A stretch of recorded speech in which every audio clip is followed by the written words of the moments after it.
que queráis. Bueno, depende de lo que hables, oye. Estás en silencio, ¿no? Vamos a De entrada te vamos a considerar burgador de pro. dada la hora ya, vamos a comenzar este acto.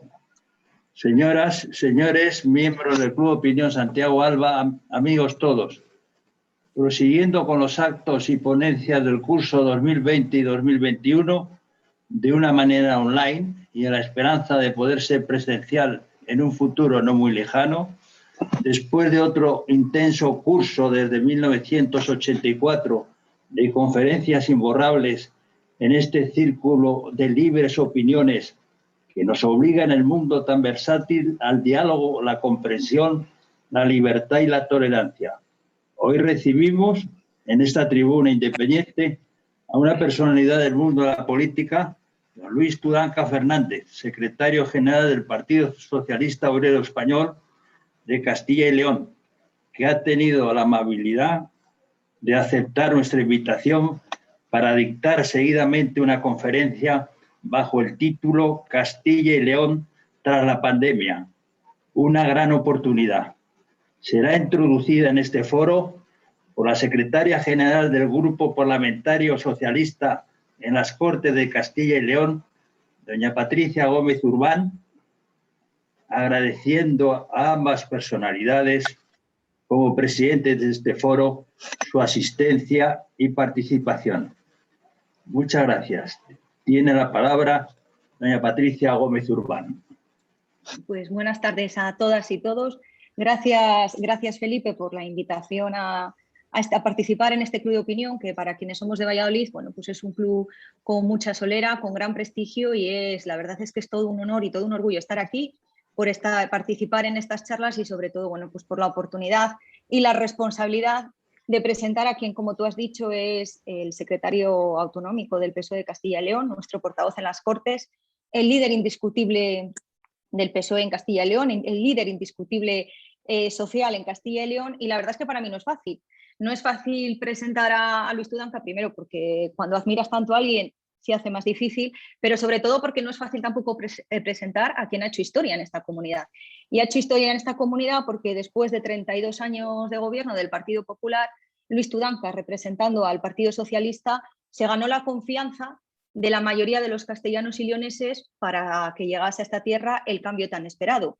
Luis Tudanca es el líder del equipo que ha trabajado, trabaja y seguirá trabajando para que cambien las cosas en Castilla y León.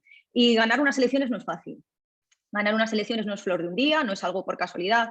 Ganar las elecciones lleva mucho trabajo, lleva mucho esfuerzo, lleva un gran compromiso y una gran pasión por lo que se hace, que es lo que tiene Luis Tudanca. Compromiso, pasión, trabajo y esfuerzo por esta tierra, por Castilla y León. Yo siempre digo que si queremos saber por qué Luis Tudanca ha ganado las elecciones, entre otras cosas, hay que mirarle la suela de los zapatos, porque la tiene desgastada. Se ha recorrido toda la comunidad autónoma. A mí cuando me preguntan si este municipio es de Castilla y León, yo siempre digo, ¿ha estado Luis Tudanca? Si me dicen que no, digo, pues entonces no es de Castilla y León, porque es que Luis Tudanca ha estado en todos los municipios de Castilla y León y no es fácil en una tierra que tiene 2.248 municipios. Y es que, como decía, en la mochila de Luis Tudanca va el trabajo, la capacidad, el esfuerzo, el compromiso y la honestidad. Luis Tudanca nos representa a muchos y a muchas, representa a esa generación de los años 70, años 80, que sabíamos que para conseguir lo que quisiéramos ser, para llegar lejos, solamente teníamos que contar con nuestro esfuerzo, con nuestra capacidad y con alguien que nos diese oportunidades. Y aprovechamos esas oportunidades que en ese momento nos dio el Partido Socialista con una igualdad para todos, con becas. Sabíamos que solo con nuestro esfuerzo y talento llegaríamos lejos y Luis representa eso. Luis representa el esfuerzo, la capacidad, nos representa a todos los que creemos en una igualdad de oportunidades, a todos los que creemos que esta tierra se merece que todos y todas lleguemos tan lejos como podamos por nuestro esfuerzo, trabajo y capacidad, y no por donde vivamos, donde hayamos nacido o el poder adquisitivo de nuestros padres. Luis, como os decía, Luis Tudanca es de Gamonal, es de un barrio obrero, trabajador, que con su esfuerzo y solo con su esfuerzo ha llegado donde ha llegado. Y creedme que no es fácil, porque Luis Tudanca no tiene padrinos. Y ganar unas primarias en el PSOE de Castilla y León, si ganar unas elecciones es difícil, os puedo asegurar que tener la confianza de los socialistas y las socialistas todavía es mucho más difícil, pues porque nosotros el listón siempre le ponemos muy alto y exigimos mucho. Y eso también es bueno.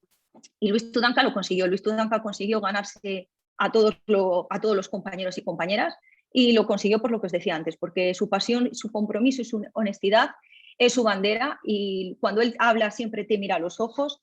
Tiene algo que es importantísimo en política, que es la empatía. Un político debe saber ponerse en el lugar del otro, y Luis Tudanca lo hace siempre, y por eso también lleva un desgaste a mayores, porque cuando tú te pones siempre en el lugar del otro, pues al final no desconectas, y al final lo que intentas es solucionar esos problemas para todos y para todas.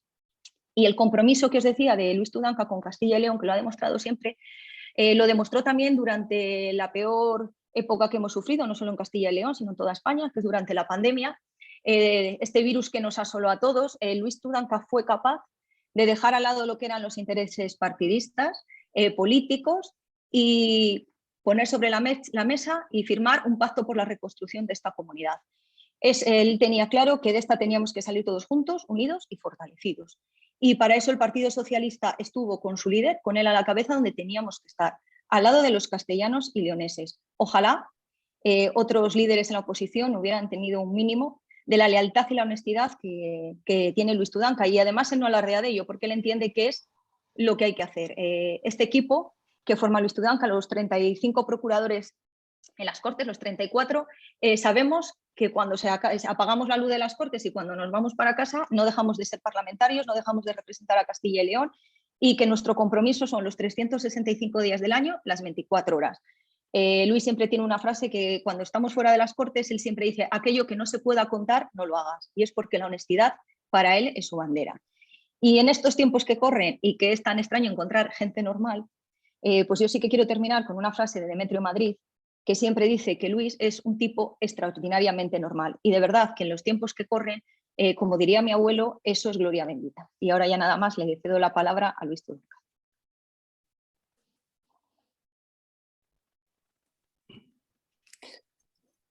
Bueno, a mí estas cosas me dan mucho pudor, y estaba escuchando a Patricia y bueno, casi me estaba arrepintiendo de haberle pedido que me hiciera esta presentación, porque bueno, escuchar hablar a alguien de uno mismo, insisto, a mí me da mucho pudor, pero se nota que Patricia, además de compañera de partido y magnífica representante de los vallisoletanos, es compañera y es amiga, así que atended a sus palabras cariñosas hacia mí, también en el sentido del aprecio personal que nos tenemos y que compartimos.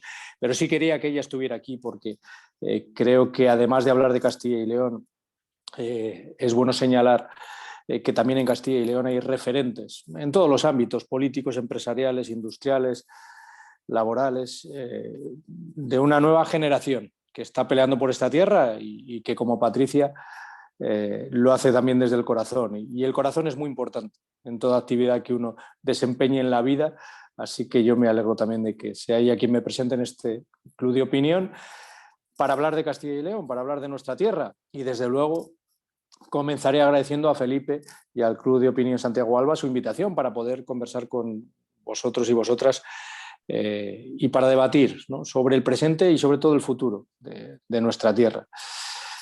En un año muy complicado, ya me hubiera gustado a mí también que esta conferencia, que este encuentro hubiera podido ser presencial, ¿no? Afortunadamente las cosas están mejorando, pero llevamos un año y pico, ya casi un año y medio, durísimo, en el que hemos aprendido a utilizar estas herramientas para poder al menos, ¿no?, seguir con nuestras vidas y con nuestro trabajo. Estas herramientas online que no son lo mismo, que no permiten, ¿no?, ese intercambio franco de miradas,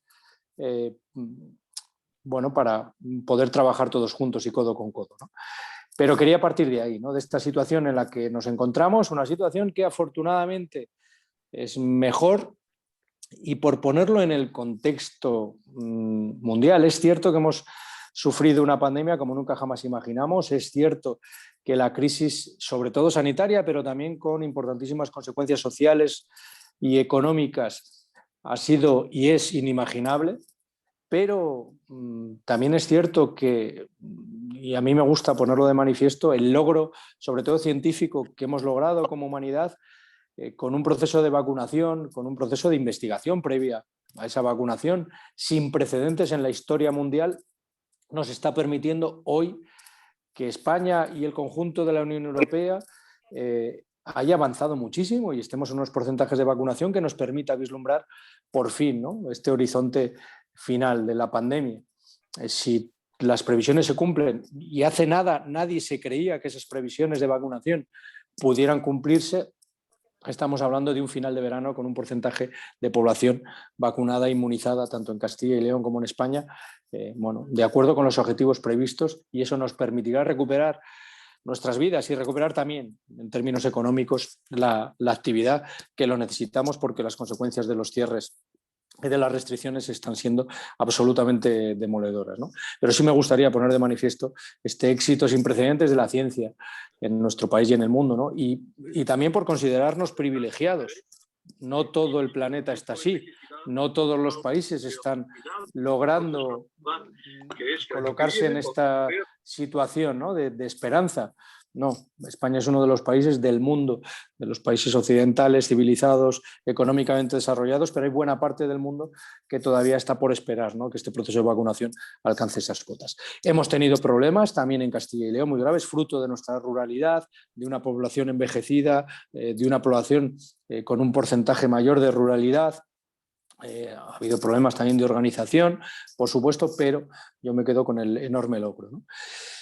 Por tanto, es un momento de esperanza, es un momento aún de prudencia, pero estamos ante otro escenario, ante un escenario ya de posible recuperación.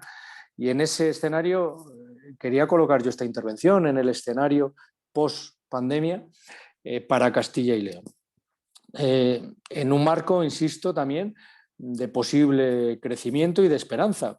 Hace apenas unos días Bruselas señalaba y revisaba al alza el objetivo de crecimiento para 2021 y 2022 del conjunto de la Unión Europea y colocaba a España como el país de Europa que mayor crecimiento va a tener en su Producto Interior Bruto tanto este año como el que viene. Y tenemos que aprovecharlo.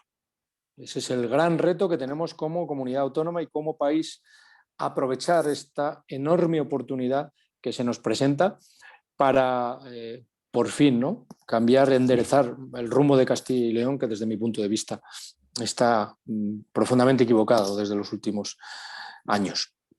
Y también en un marco de una salida de la crisis diferente al que hemos tenido en crisis anteriores.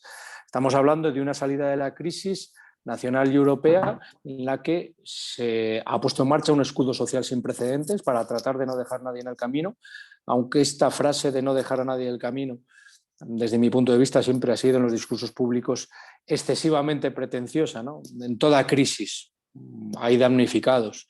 El problema es que casi siempre o siempre son los mismos, ¿no? Y este escudo social lo que sigue tratando es de paliar los daños a los colectivos y personas más vulnerables, ¿no?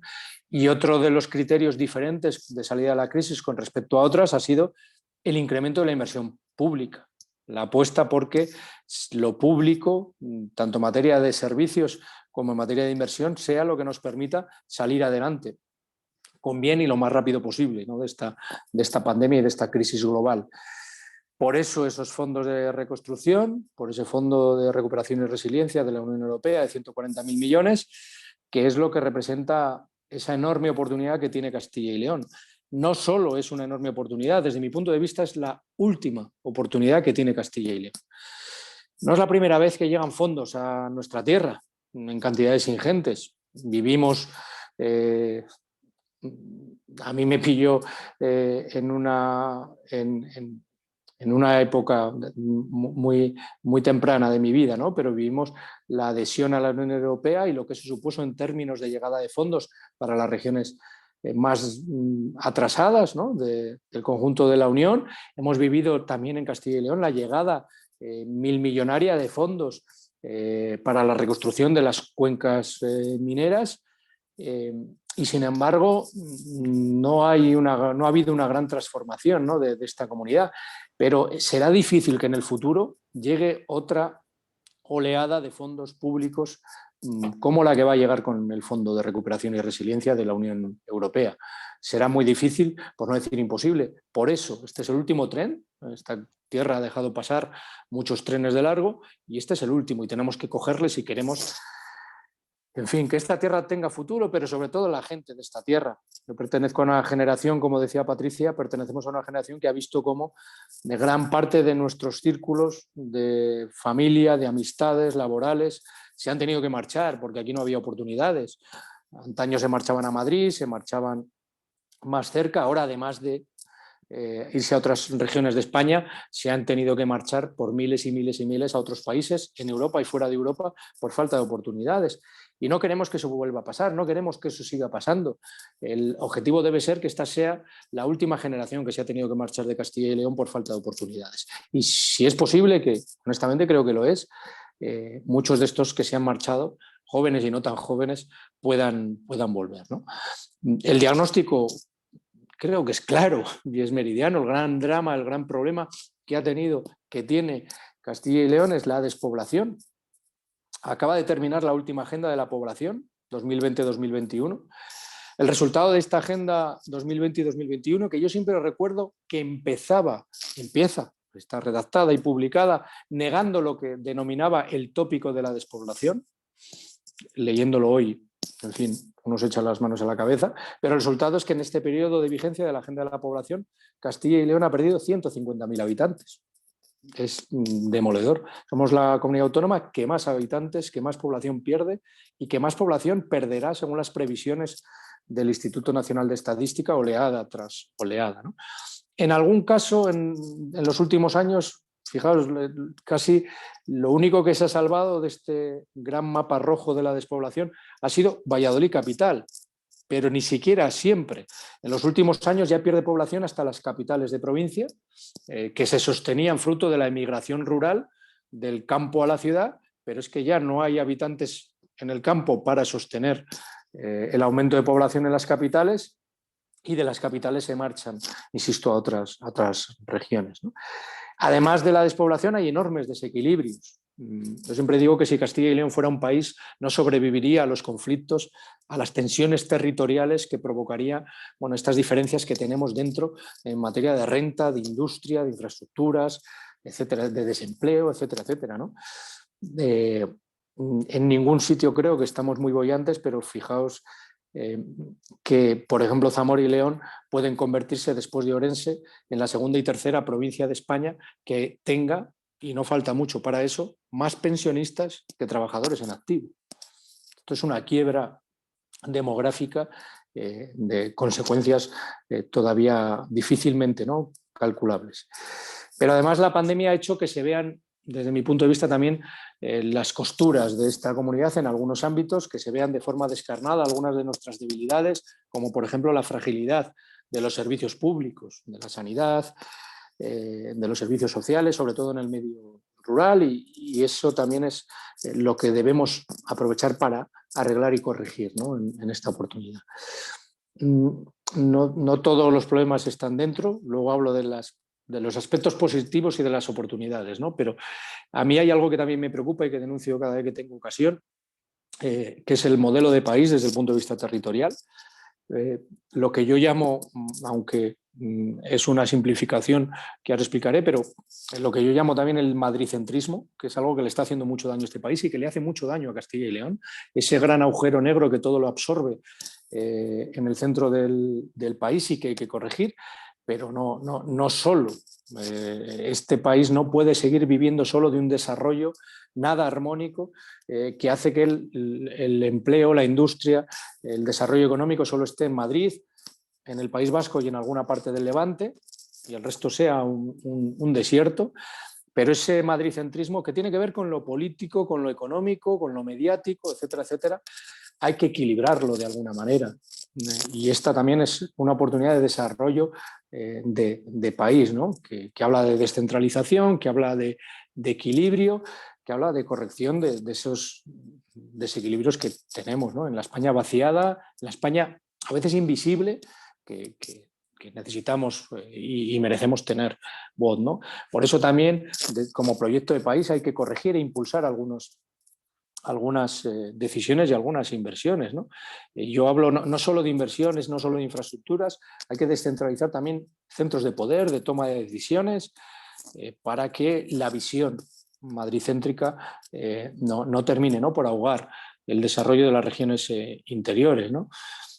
Algunas noticias positivas creo que va habiendo, ¿no?, en términos de cambio de percepción y de tendencia, que pueden permitir el desarrollo también de algunas regiones. Recientemente, por ejemplo, en Valladolid creo que es una buena noticia y fruto también del trabajo, por ejemplo, del Ayuntamiento de Valladolid y de Óscar Puente, como el desarrollo del compromiso con el parque agroalimentario o el desarrollo y la puesta en marcha de la plataforma intermodal, pero se han tomado decisiones como la puesta en marcha en Soria del Centro de Datos de la Seguridad Social, o centros descentralizados de Renfe en Miranda o en Miranda de Ebro o en León, que permiten crear empleo, crear riqueza, formación, trabajo cualificado. Bueno, hay que dar, creo que, pasos mucho más decisivos en ese sentido, ¿no? Porque estamos en un momento en el que van a llegar muchos fondos, pero que se representan una oportunidad para Castilla y León, pero en términos también de competencia, porque todas las comunidades autónomas van a recibir fondos y todas las comunidades autónomas se quieren colocar en los retos del futuro en las primeras posiciones. Por tanto, vamos también a tener que competir con otros territorios para conseguir oportunidades de desarrollo, ¿no? El plan de reconstrucción europeo no financia ni va a financiar nunca kilómetros cuadrados. Va a financiar proyectos que tengan sentido, que tengan coherencia con los objetivos del plan de reconstrucción, que estén bien diseñados y que cuenten con los parabienes de las instituciones europeas. Y por eso necesitamos ambición y necesitamos un modelo armónico de comunidad. No puede ser que lo que pretendamos ahora es sufragar todo aquello que desde el punto de vista de las instituciones autonómicas y locales no hayamos sido capaces de poner en marcha en el ejercicio de las competencias de autogobierno que tenemos, ¿no? Y alerto de esto porque ya nos sucedió. Hace, creo que fueron 6 años, la Unión Europea también, 7, la Unión Europea puso en marcha el Plan Juncker, en proporción, en definición, como proyecto político no tenía nada que ver con lo que ahora se ha hecho, pero sí eran más de 50.000 millones de euros que llegaban a España para inversiones productivas, ¿no? El Castilla y León en ese momento presentó alrededor de 80 proyectos por importe de más de 4.000 millones de euros de desarrollo de Castilla y León. No llegó ninguno a Castilla y León. No se consiguió que ni uno solo de los proyectos presentados fuera financiado con cargo al Plan Juncker, a las inversiones que sufragó la Unión Europea. Y no puede volver a suceder algo así, porque, insisto, este es el último tren. El mecanismo que nosotros proponíamos desde el Grupo Parlamentario Socialista, que propusimos, debatimos y conseguimos además que se aprobara por unanimidad en las Cortes de Castilla y León en el mes de noviembre, hablaba de establecer un mecanismo de participación, de cooperación y también de consenso, que me parece muy, muy importante. Participación para que el diálogo social, empresarios, todo el tejido del tercer sector participara en el diseño de los programas que iban a optar a los fondos europeos y de los proyectos de inversión, que participaran las universidades, los organismos de investigación, la economía social de nuestra tierra. Hablábamos de cooperación porque creemos que esto se hace desde abajo hacia arriba. El diseño del proyecto de comunidad, de los proyectos de inversión, de creación de empleo y de oportunidades, contando también con las entidades locales, o no servirá de nada. No puede ser un modelo centralizador de arriba a abajo, tiene que ser de abajo a arriba, y también de consenso. He defendido siempre, y yo sé que la política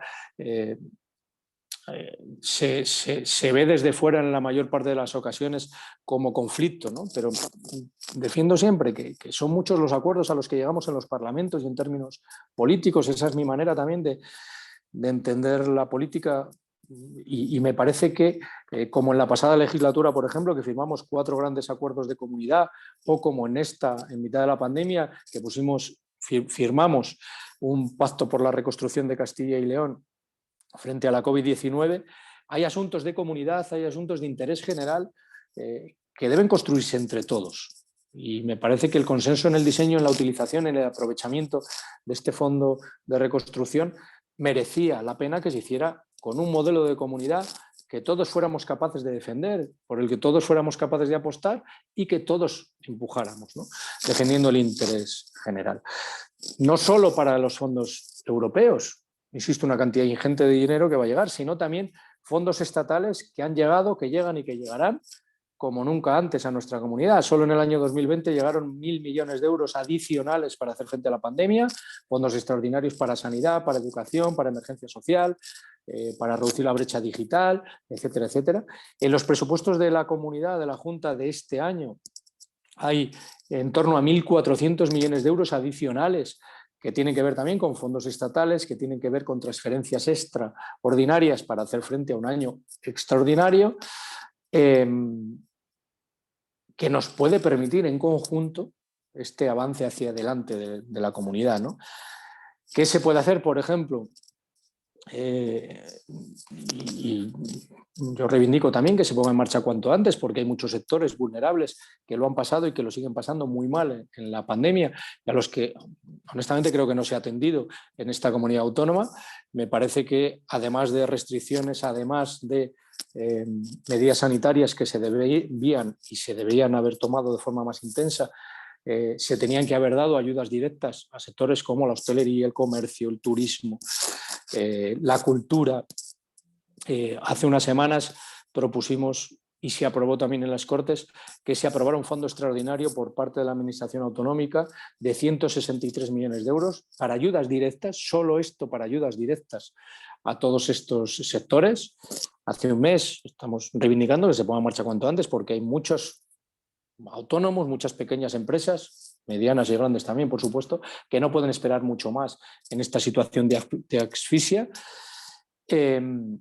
Junto a esto, ya se han transferido al Gobierno autonómico 232 millones de euros para dotar de forma adicional este fondo. Por tanto, estaríamos hablando de 400 millones de euros entre lo que llega del Gobierno de España, que ya se ha pagado, y lo que debe poner la Junta de Castilla y León para estos sectores. Pero hay dinero y hay que aprovecharlo, y hay que aprovecharlo ahora, porque si no nos vamos a quedar atrás. Y vamos a perder más tejido industrial, más tejido productivo, y eso nos colocará en una desventaja competitiva, ¿no? ¿Cuál es el modelo al que nosotros creemos que debemos ir?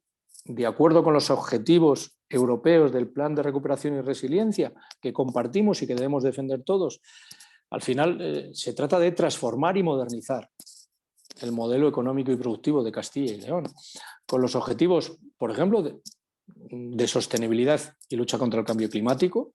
Aquí hay aspectos muy importantes como el empleo verde, la política forestal, que tiene mucho campo de actuación en una comunidad autónoma como esta, que tiene una de las mayores, la mayor masa forestal de nuestro país. Habla de empleo también y de desarrollo de las energías renovables, siempre compatibilizándolo y de forma armónica con los sectores que aquí ya crean empleo, el sector del campo, el sector del turismo, la protección de nuestro patrimonio. Hablamos de transición energética justa. Hay zonas en nuestra comunidad que han sido creadoras extensivas de mano de obra y que fruto de los objetivos de desarrollo de esta transición energética han sufrido un golpe muy duro. Hoy, por ejemplo, aprobaba el Ministerio de Transición 150 millones de euros para la restauración de minas en las cuencas de nuestro país. Pero Castilla y León tiene ahí un reto. Yo defiendo que no podemos ser la gran reserva de creación de energía de las zonas industrializadas, ¿no? Que aquí tenemos que tener industria, pero aquí hemos tenido y hemos soportado el coste social y medioambiental de tener una central nuclear, de tener centrales térmicas, de tener minas de carbón, pero ahora lo que no podemos es llenar nuestra comunidad autónoma también de molinos de viento, por ejemplo, para que suministren de energía a las industrias que se instalan en otras comunidades autónomas. No, energía verde sí, pero reindustrialización, fijando población en el territorio, también. El sector de la agroalimentación, por supuesto, el sector de la movilidad, la custodia del territorio, en definitiva, que es un objetivo y además crea empleo. El otro de los grandes objetivos debe ser la digitalización y la accesibilidad, tanto de la administración, de la industria y del territorio. somos capaces de unirlo y de lograr que este territorio sea moderno y accesible, por ejemplo, para el desarrollo del teletrabajo en el medio rural, para la instalación de negocios en el sector del turismo. Yo siempre digo, por ejemplo, que difícilmente se pondrá en marcha un establecimiento de turismo rural en un municipio que no tenga una cobertura y una accesibilidad rápida, ¿no?, en las nuevas tecnologías. Es imposible, ¿no? El tercer gran objetivo, la industrialización, la ciencia y la innovación, de acuerdo con las universidades y los centros de investigación. Y el cuarto objetivo, y muy importante, por supuesto, la cohesión social, territorial y la igualdad. En términos sociales, creo que no podemos tampoco permitirnos, ¿no?, como os decía antes, esta quiebra. En todos estos objetivos hemos hecho algunas propuestas. Consideramos que es necesario hacer un nuevo plan de promoción industrial en Castilla y León. Pusimos en marcha uno de manera consensuada, fruto de la propuesta que al inicio de la pasada legislatura le hice al entonces presidente Herrera de hacer un pacto industrial en Castilla y León. Lo forjamos, lo firmamos. A raíz de ese pacto consensuamos un plan de desarrollo y promoción industrial que, por supuesto, ya se ha quedado viejo y además uno puede afrontar una situación imprevista como la que teníamos, que hable de eso, de reindustrialización, de investigación, desarrollo e innovación, etcétera, etcétera. Hablamos de educación y de formación profesional para adaptarla a lo que necesitan las empresas. Nos encontramos en nuestra comunidad que no hay empleo, no hay oportunidades y a la vez muchas empresas nos dicen que no encuentran empleo cualificado para lo que ellas necesitan, porque tenemos un sistema de formación profesional aquí que se ha quedado muy antiguo, que da en algunos casos oferta, formación para puestos de trabajo que ya no existen, que en la nueva sociedad del siglo XXI ya no existen y no da los que se necesitan, ¿no?, para algunas empresas. Y también centros de formación profesional en el entorno rural, para todos estos sectores de los que hablaba antes, ¿no?, del nuevo modelo, del New Deal, de la sostenibilidad, de la custodia del territorio, entre otros, ¿no? Por supuesto, el turismo de interior y seguro, donde vamos a competir de forma feroz con otros territorios, pero que en esta nueva situación post-pandemia tenemos un campo de actuación que no nos hubiéramos imaginado y que nos supone una oportunidad. Un ambicioso plan de retorno del talento profesional y científico para la retención del talento que formamos aquí, que es magnífico, y para el regreso de muchos profesionales cualificados que se han tenido que marchar, de todos los ámbitos, pero investigadores, profesionales de servicios públicos como la sanidad, que se han tenido que marchar porque les ofrecen mejores oportunidades, mejores salarios, mejores condiciones laborales a otros países. Tenemos que poner en marcha este plan de retorno del talento profesional y científico, como han hecho otras comunidades, otros territorios. O, por ejemplo, una ley de incentivos fiscales a la actividad económica, al acceso a los servicios y a la creación de empleo en el medio rural, ¿no? Nos parece muy importante equilibrar también la competitividad y los costes que tiene fijar tu residencia o fijar un negocio o crear empleo en el medio rural, ¿no? En términos de infraestructuras hay que hacerlo, por supuesto, en términos de medios, de digitalización hay que hacerlo, pero también en términos de costes, ¿no? Hemos propuesto también la puesta en marcha de un plan de inversiones sociales prioritarias. Necesitamos mejorar nuestros servicios públicos, sobre todo en el medio rural, garantizar la igualdad de derechos y de acceso a los servicios, se viva donde se viva, o la gente no vivirá en el medio rural ni en el urbano en Castilla y León, ¿no? Y la reforma ambiciosa del sistema de cuidados. Hemos visto lo que ha sucedido en las residencias durante la pandemia, un modelo que ha quebrado, que no ha sido capaz de proteger como merecían a nuestros mayores. No, la gente mayor, con lo que ha vivido, con lo que ha sufrido, con lo que ha luchado por este país, no se merecía el abandono en el que en muchas ocasiones les hemos dejado a lo largo de estos meses tan duros de pandemia en el sistema de atención residencial. Pero además de por dignidad, es un sector de creación de empleo, de riqueza y de cohesión social muy, muy, muy importante en nuestra comunidad, ¿no? Estas son unas pinceladas. No, le prometí a Felipe que no me iba a alargar, no sé cómo he ido de tiempo, pero como tenemos oportunidad de tener coloquios, y me gustaría, por supuesto, aprovechar vuestra invitación, que vuelvo a agradecer, para participar en el Club de Opinión Santiago Alba, un club, como decía Patricia, con muchísima solera, para poder conversar y hablar con vosotros, recibir vuestras opiniones, críticas o lo que consideréis oportuno. Así que muchísimas gracias, Felipe, muchísimas gracias a todos por la asistencia y al Club de Opinión Santiago Alba por esta magnífica oportunidad a través de vuestra invitación de conversar con todos vosotros. Muchas gracias. Pues a continuación pasamos a un turno de preguntas, como siempre. Como queráis.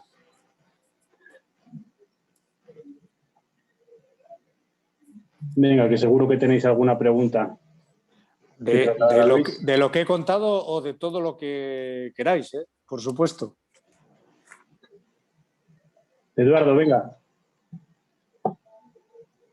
Eduardo, Burgalé.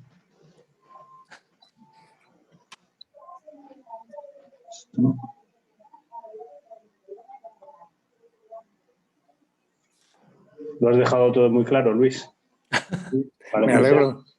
No, Jesús Mateo. Jesús, Mateo Pinilla. Quita el micrófono que no se te oye. Estas son las cosas del online. Es más fácil la conversación y el debate Sí. en persona que a través de las pantallitas. Sí, verás, yo quería preguntarte si el modelo... Discúlpame, ¿cómo te llamas? Discúlpame. Jesús Mateo Pinilla. Ah, Jesús Mateo, perdón. Vamos a ver, yo quería preguntarte si el modelo que tú propones, el modelo territorial, es más acorde, o tu modelo territorial es más acorde con el de la era del federalismo o sea, el federalismo por ejemplo, que plantea Enrique Barón, ¿no? Como buen socialista. Y te quería preguntar porque hay un tema que no está resuelto, no lo he visto resuelto nunca, que es el tema de la solidaridad de unos espacios con otros. No sé si me puedes ampliar en ese sentido y darme tu opinión sobre precisamente el federalismo, porque quizás sea lo que tengamos que vivir ahora en el futuro muy cercano. Bueno, vamos a ver. Es una pregunta y un debate de enorme calado, ¿no? Probablemente sin resolver de forma del todo correcta desde la transición, y en un modelo que nos hemos dado en nuestro país, enormemente ambicioso, que era y es el Estado autonómico, que ha generado importantísimos avances, pero que ha generado también alguna disfunción. Yo, sinceramente, siempre, y desde luego como socialdemócrata convencido, creo más en la igualdad y la solidaridad entre personas que entre territorios.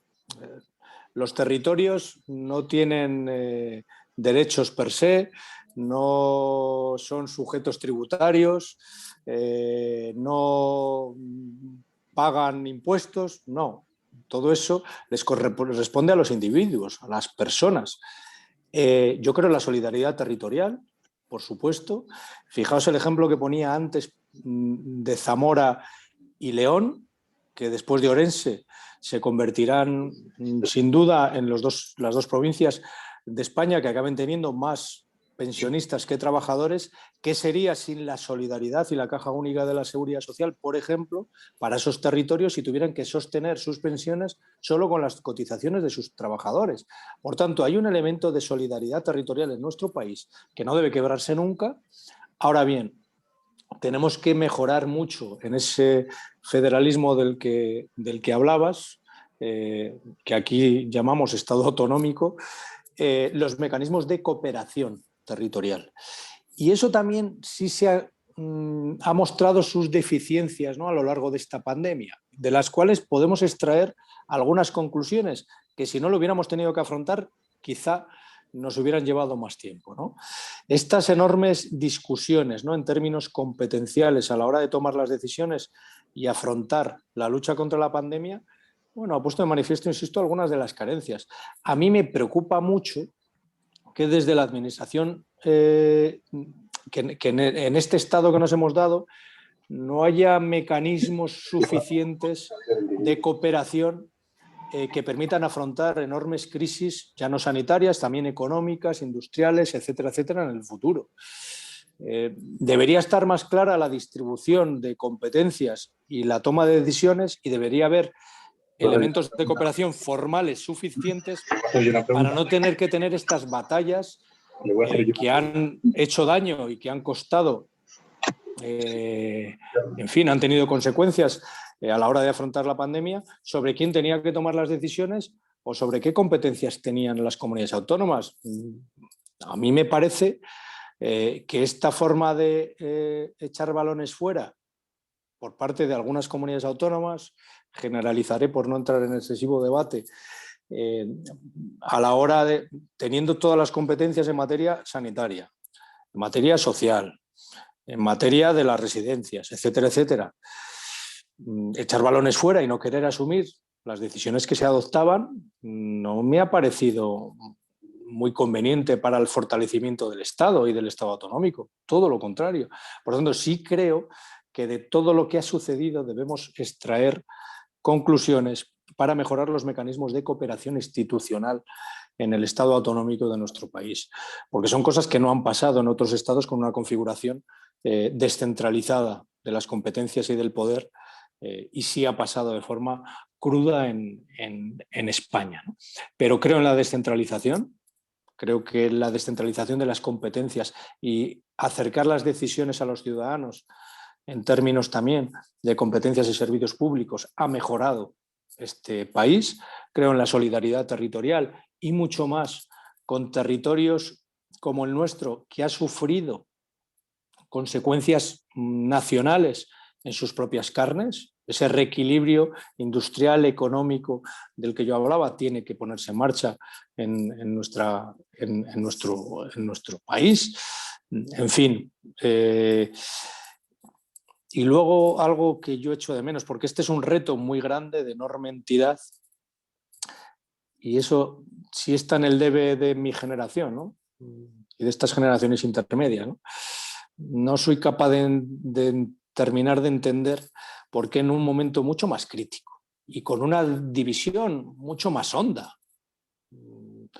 como fue la transición, se fue capaz, ¿no?, de llegar a un consenso básico sobre el modelo territorial de este país y muchísimas otras cosas, y ahora no seamos capaces de actualizarlo, ¿no? En términos también de modelo territorial, pero en todo lo que tiene que ver con la reforma constitucional.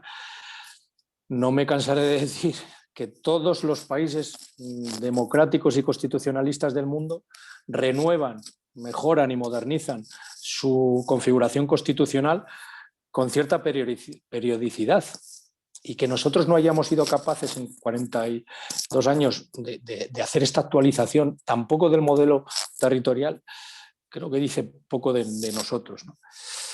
No parece que el ambiente político esté en nuestro país para estos grandes retos, pero creo que sí que lo necesitamos. Yo lo que pasa es que no sé si vosotros estáis tan de acuerdo precisamente en ese modelo federal o es simplemente una propuesta. ¿Pero en qué sentido? No lo empujáis con suficiente ilusión y no lo empujáis con verdad. ¿Pero en qué sentido, Jesús? Pues mira, muy sencillo. O sea, vosotros podíais haber propuesto, porque habéis tenido todas las armas del mundo para poder haber propuesto ese modelo federal, y no habéis dado un solo paso. Os habéis centrado en el tema de las autonomías, de acuerdo, porque eran las que estaban, pero no habéis dado ningún paso en el sentido federal. Ni uno. Bueno, es que yo fíjate, sí, pero Jesús, es que en este caso... Acusáis, por ejemplo, sin embargo, acusáis de madrileñismo y de no sé cuántas cosas más. Pero si no habéis hecho nada en ese aspecto federalista, a mí me hubiera gustado que hubierais hecho algo. Pero Jesús, fíjate, yo es que en este caso defiendo con convicción que cualquier cambio en el modelo territorial tiene que ser por consenso en nuestro país, como lo fue en el 78. Cualquier gran modificación de la estructura del Estado o es por consenso o no es, o no será, pero entiendo que es un debate complicado. En todo caso, con el madridcentrismo yo no me refería tanto al modelo territorial autonómico o federal, ¿no? Si además esto no va... No lo digo en términos partidarios, porque creo que esa visión madricéntrica que tiene nuestro país lo afecta y lo inunda todo, No estaba asignándole esa culpa o esa responsabilidad a nadie. Creo que todo en este país es madricéntrico, desde los partidos políticos, todos ellos, también el mío, hasta los medios de comunicación, los grandes poderes económicos y empresariales, y eso a nosotros nos hace daño. Mi obligación, mi deber y mi convicción desde Castilla y León es defender que eso cambie. Pero mira, entiendo tu reproche, si me permites la definición. Bueno, gracias de todas maneras.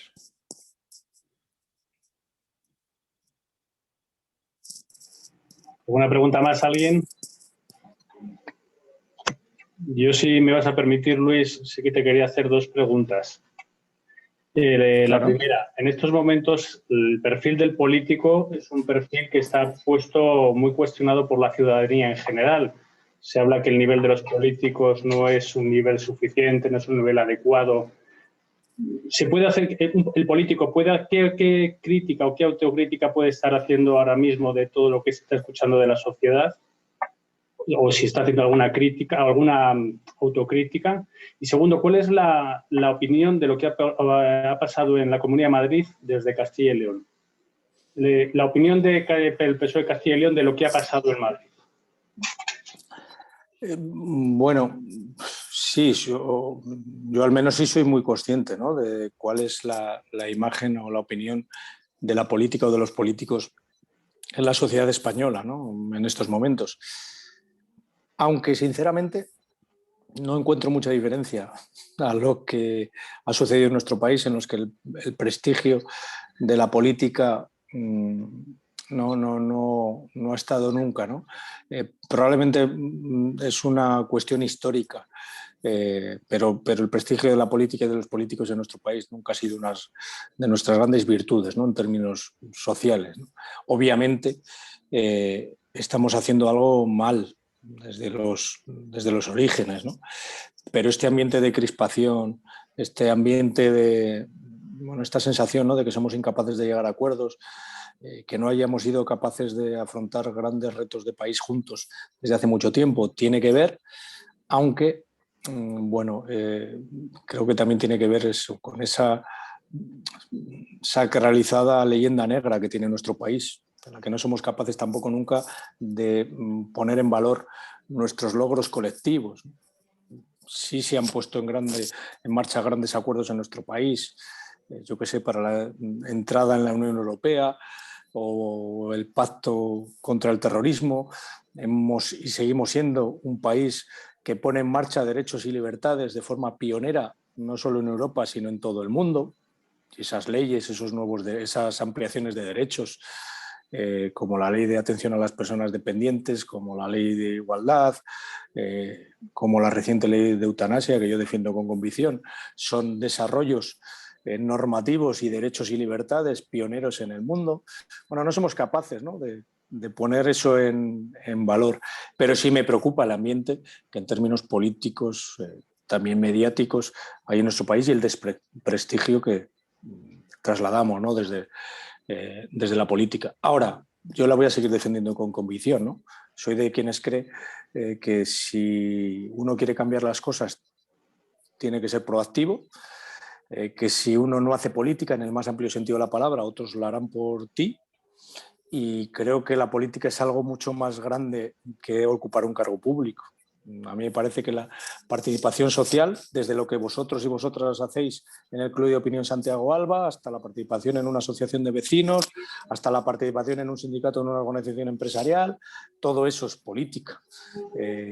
Pero bueno, nosotros, desde luego, quienes estamos en primera línea, tenemos que hacer un mayor esfuerzo, ¿no? Por eso le doy tanta importancia a eso que contaba al principio Patricia, ¿no?, a la empatía. Me parece que es la principal labor de alguien que se dedica a lo público, ser capaz de sentir el dolor ajeno en carne propia, de ponerte en el lugar del otro, también del adversario político, que nunca enemigo. El compromiso social, el comportamiento ético lo más irreprochable posible, todo eso ayudará, tiene que ayudar, ¿no?, a que la imagen de la política en nuestro país sea mucho mejor, ¿no? Pero fijaos que ahora estos días se conmemoraba, ¿no?, el aniversario del 15M. Yo estaba en el Congreso de los Diputados de diputado cuando aquellos movimientos de rodea al Congreso, cuando aquellos movimientos en el que todo parecía que se iba a caer, en el que las instituciones ya no servían, los partidos ya no servían. Bueno, hemos visto también en qué ha acabado, ¿no?, gran parte de aquel movimiento. Hay aspectos positivos que se han generado desde la sociedad hacia la política y otros que creo que no lo han sido tanto, ¿no? Mi responsabilidad, bastante tengo con la mía, ¿no? Si todos nos dedicáramos a cumplir mejor nuestras responsabilidades, seguramente a todos nos iría mejor, pero tenemos muchísimos defectos como cualquiera en esta sociedad en la que vivimos, ¿no? Me parece que la política y los políticos no somos nada más que una pequeña representación de la sociedad a la que servimos y somos elegidos, ¿no?, por esa misma sociedad. Con respecto a Madrid, bueno, el resultado ha sido obviamente incontestable e indiscutible, como por otra parte lo son todos los resultados democráticos, ¿no? Bueno, ha sido un debate fruto también de la situación y de la coyuntura y de la pandemia. Bueno, al final uno no termina, ¿no?, de en ese equilibrio precario y muy discutible, ¿no?, entre la protección de la salud y la adopción de restricciones solo de las precisas para no perjudicar la actividad económica, dónde trazar la línea. Yo siempre he sido partidario a lo largo de todos estos meses del consenso, de no haber convertido todo esto en una discusión, en una bronca permanente, aunque reconozco también en Castilla y León mi fracaso en parte, ¿no?, porque intenté durante muchísimos meses, vía el Pacto de Reconstrucción y vía el trabajo y el respaldo al gobierno autonómico para que esto no se convirtiera en un motivo de gresca política, finalmente con poco éxito, fruto de decisiones unilaterales y, por qué no decirlo, del incumplimiento de la palabra dada. Pero en Madrid, en fin, parece que lo que ha respaldado, lo que ha respaldado de forma terriblemente mayoritaria ha sido la gestión de la señora Díaz Ayuso, y hay que respetarlo, pero creo que es una decisión también que tiene que ver con Madrid. Si algo hemos aprendido en los últimos años es que la gente sabe muy bien lo que vota en cada proceso electoral y a quién vota en cada proceso electoral. No soy de los que cree que quienes tratan de extraer lecciones nacionales sobre el resultado electoral de Madrid se equivocan, del mismo modo que quien las extrajera del resultado que se produjo en las elecciones autonómicas catalanas hace tampoco apenas unos meses también se equivocaba, ¿no? Pero debemos ser conscientes del momento en que vivimos y me gustaría que lo que ha pasado en Madrid no terminara por convertir en un campo de batalla, metafóricamente hablando, la política española, que ya está bastante crispada. Muchas gracias, Luis. ¿Alguna pregunta más? Venga, que seguro que tenéis alguna pregunta.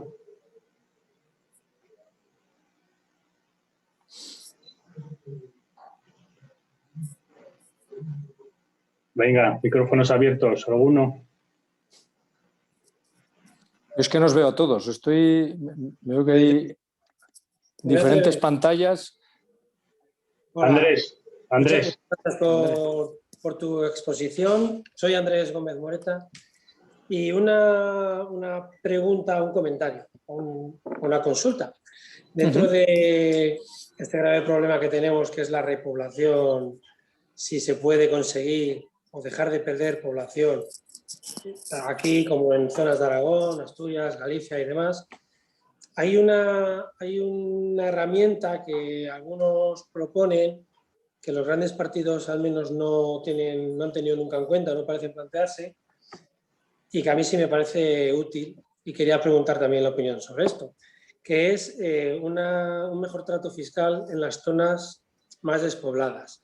Al igual que en islas, o Ceuta y demás, todo cuesta más, y en las zonas despobladas cuesta más llegar al médico, cuesta más porque se depende de coches, se depende de transporte, hay menos selección.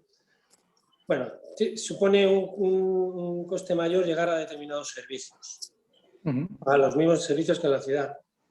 ¿Por qué no se propone una fórmula a nivel nacional, entiendo yo, por la cual se pueda obtener una serie de beneficios, unas mayores desgravaciones, las herramientas que fueren, que se pueda compensar ese mayor coste de acceso a servicios?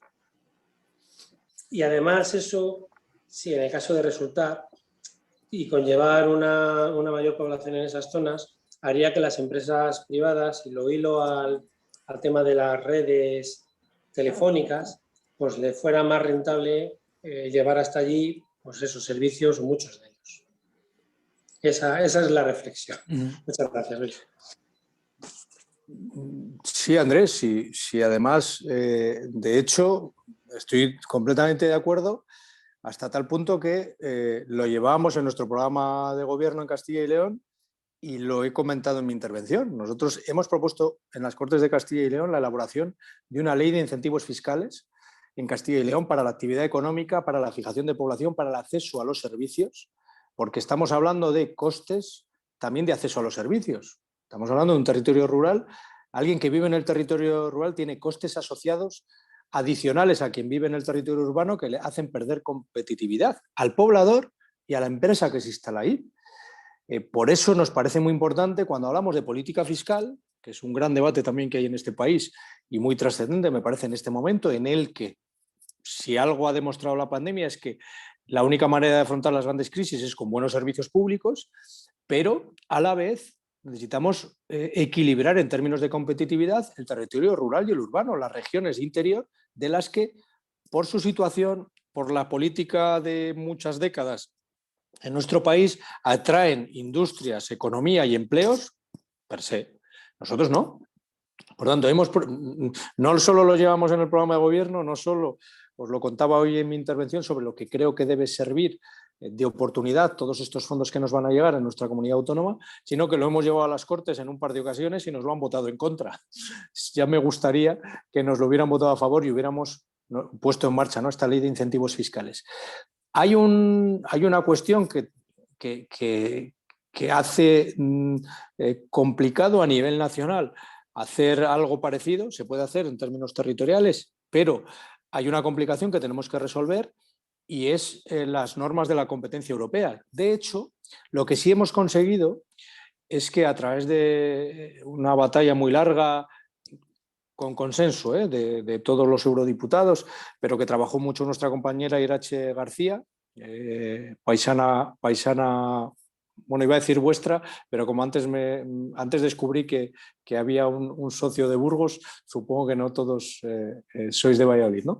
Pero en el Parlamento Europeo se logró también que en términos de los programas europeos, la financiación, etcétera, etcétera, se pudiera tener en cuenta la despoblación como criterio a la hora de reparto de fondos, pero esto de las ayudas de Estado en términos fiscales siempre ha sido muy conflictivo en Europa. Sí se ha conseguido que Europa permita en regiones especialmente despobladas, y recientemente se ha aprobado, por ejemplo, para Cuenca, Soria y Teruel, permitir incentivos fiscales y a cotizaciones sociales adicionales para equilibrar lo que tú estabas contando en términos de población y de competitividad. Esto Europa ya lo autoriza para Cuenca, Soria y Teruel, de forma específica, y algunas otras regiones europeas, porque cumplen una serie de requisitos, ¿no?, en términos de densidad de población, etcétera, etcétera. Pero eso ha sido una batalla que ha habido que dar en Europa. Hay que seguir dando otras para que se permita también a nivel nacional y europeo ampliar este marco de actuación, ¿no? Pero vamos, no solo lo comparto, sino que lo defendemos, lo hemos propuesto en las Cortes de Castilla y León y en el Congreso de los Diputados, lo hemos defendido en el Parlamento Europeo y se ha conseguido, insisto, que al menos hasta este momento en Soria, en lo que respecta a nuestra comunidad autónoma, se vaya a permitir dar estos incentivos fiscales sin vulnerar las normas de la competencia europeas. No es comparable, por supuesto, todo lo contrario, pero recordaréis las polémicas que hemos sufrido aquí también con las vacaciones fiscales vascas, que fueron finalmente y afortunadamente tumbadas por los tribunales precisamente por considerar ayudas de Estado beneficios fiscales que vulneraban las normas de la competencia entre diferentes regiones europeas, ¿no? Es el debate que está relacionado y es hacia lo que, desde mi punto de vista, debemos avanzar, ¿no? El debate de política fiscal, yo siempre defiendo que no se trata de decidir si se pagan más o menos impuestos, sino quién paga más y quién paga menos, para que podamos tener servicios públicos de calidad, para que podamos hacer políticas de estímulo desde lo público y para que podamos ayudar a las personas y a los territorios más vulnerables.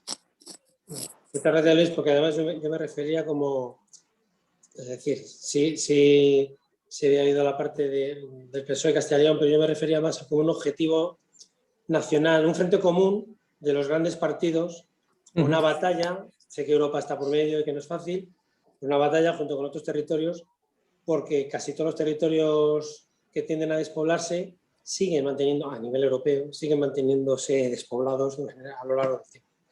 Nada, bueno, era eso. Estoy de acuerdo. Bueno, pues muchas gracias, Luis, por tu interesante conferencia y interesante coloquio, así como a Patricia por su participación y a todos los asistentes. Muchas gracias a todos. Un abrazo. Muchísimas gracias. Espero poder veros en persona pronto. Contamos contigo cuando sea presencial. Hasta luego. Adiós. Adiós a todos. Gracias. Hasta luego, Luis. Gracias. Adiós.